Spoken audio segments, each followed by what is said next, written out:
semua, salam sejahtera Malaysia. Selamat datang ke channel Fels Lifestyle. Tuan-tuan dan puan-puan yang amat dihormati. Satu cerita panas yang menjadi tumpuan rakyat Malaysia. Tidak lain dan tidak bukan berkaitan dengan harga diesel tanpa subsidi di seluruh stesen minyak di Semenanjung. Berkaitan dengan persoalan ataupun isu ini, sudah pasti tidak dapat dinafikan ada yang mengecam Perdana Menteri Datuk Seri Anwar Ibrahim.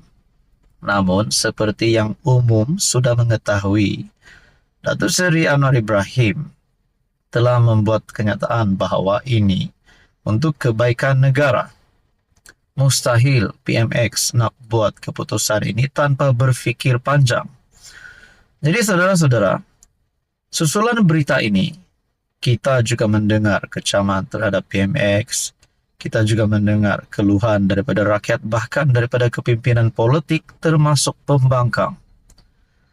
Nah, saudara-saudara yang amat dihormati, terkini daripada Perdana Menteri Datuk Seri Anwar Ibrahim, ini pasti satu perkongsian Datuk Seri Anwar Ibrahim yang pasti mengejutkan ke semua bekas Perdana Menteri sebelum ini.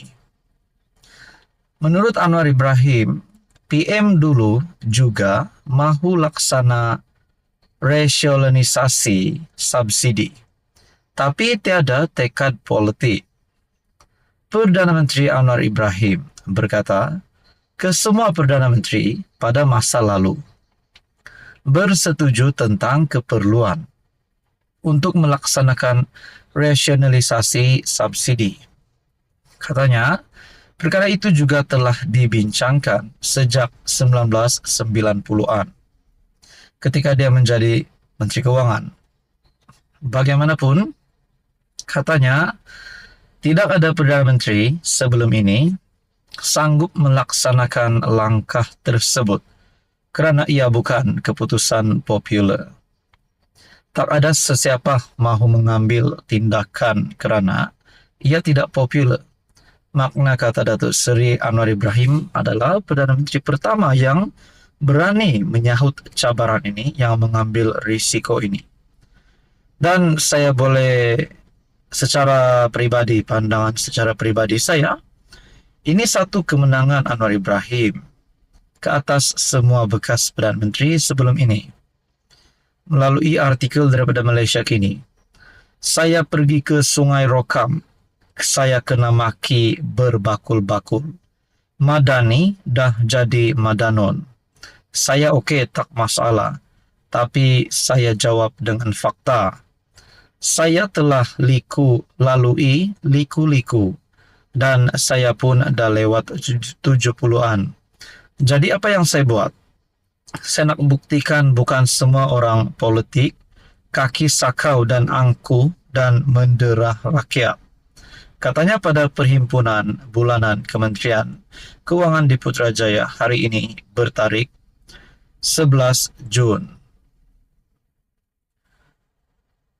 Anwar berkata ahli politik mengambil cara mudah, iaitu mengekalkan subsidi walaupun berlaku ketirisan semata-mata demi mendapatkan undi. Namun Anwar berkata dia yakin keputusan untuk menghapuskan subsidi menyeluruh akan membantu meningkatkan status negara ini. Jadi saya tak peduli kalau nak maki berbakul-bakul. Selagi saya ada mandat, I will do it. When the time says I have to go, I go. Bila masanya tiba, saya akan pergi. Anwar yang juga Menteri Keuangan turut menegaskan bahawa subsidi tidak lagi boleh disalurkan kepada golongan kaya dan warga asing. Satu ucapan Datuk Seri Anwar Ibrahim yang bagi saya menjadi perhatian saya secara pribadi. When the time says I have to go, I go. Makna kata Datuk Seri Anwar Ibrahim juga bersedia untuk kehilangan mandat sebagai Perdana Menteri. Namun di sisi positifnya kita dapat lihat Datuk Seri Anwar Ibrahim mengambil keputusan ini, satu keputusan yang besar yang pasti menunjukkan beliau memang selayaknya menjadi Perdana Menteri. Menurut artikel ini, bukan kena diskriminasi, tapi mereka tak bayar cukai tinggi. Tanggung jawab utama kepada warga negara kita. Dia menambah penjimatan daripada langkah ini akan disalurkan semula untuk membantu golongan memerlukan dan bukan menaikkan elaun menteri. Mengulas lanjut, Anwar berkata, penjimatan itu akan membiayai kos pengangkutan awam, sumbangan asas rahmah, SARA, dan 9 juta penerima STR. Jadi saudara-saudara, berkaitan dengan isu ini, apa komen Anda? Rasanya bukan Anwar sepatutnya kehilangan pengundi, tetapi lebih ramai lagi yang akan menyokong kerajaan Madani. Sekiranya mereka memahami apa yang dinyatakan oleh Anwar. Tetapi mungkin semua itu perlu masa. Jadi saudara-saudara, apa komen Anda? Sekian saja. Teruskan bersama di dalam channel ini untuk info yang seterusnya. Halo semua, salam sejahtera Malaysia. Selamat datang ke channel Fels Lifestyle. Tuan-tuan dan puan, di kalangan rakyat Malaysia hari ini yang dikejutkan dengan beberapa isu yang menjadi perbualan ramai orang berkaitan dengan yang baru-baru ini, yaitu isu subsidi diesel, di mana harga diesel di Semenanjung, di stesen minyak di Semenanjung tidak lagi ada untuk subsidi diesel.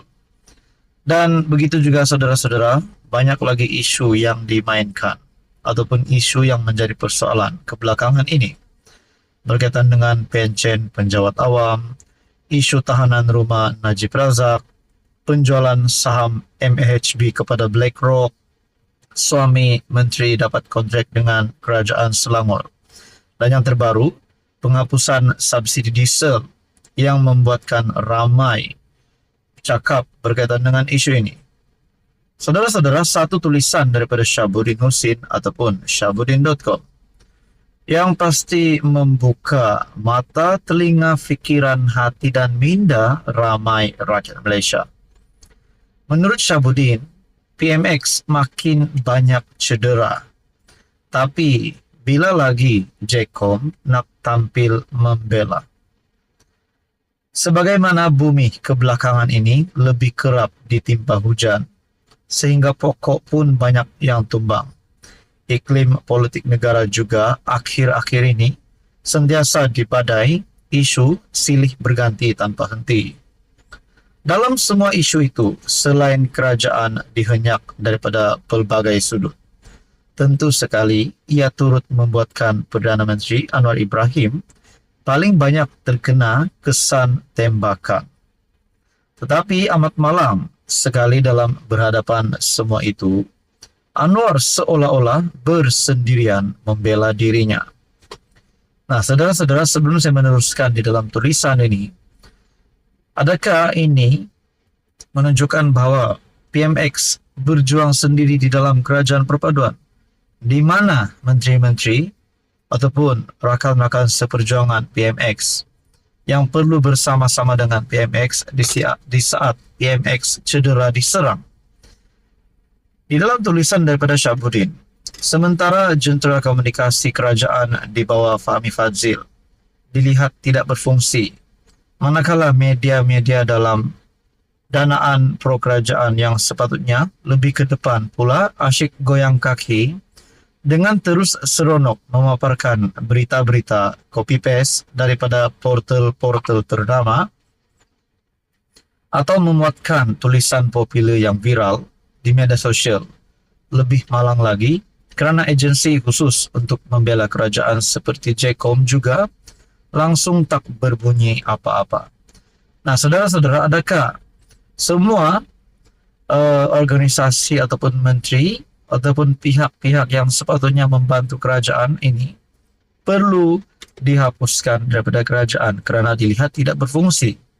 Bahkan menurut Syabuddin, jentera komunikasi kerajaan di bawah Fahmi Fadzil dilihat tidak berfungsi. Adakah menteri komunikasi antara menteri yang perlu diganti dengan menteri yang sepatutnya membela Datuk Seri Anwar Ibrahim? Itu menjadi persoalannya, saudara-saudara. Jadi saudara-saudara, berkaitan dengan isu ini, Menurut Syabudin, BMX makin banyak cedera, tapi bila lagi Jacob nak tampil bela. Apa komen Anda? Sekian saja, teruskan bersama di dalam channel ini untuk info yang seterusnya.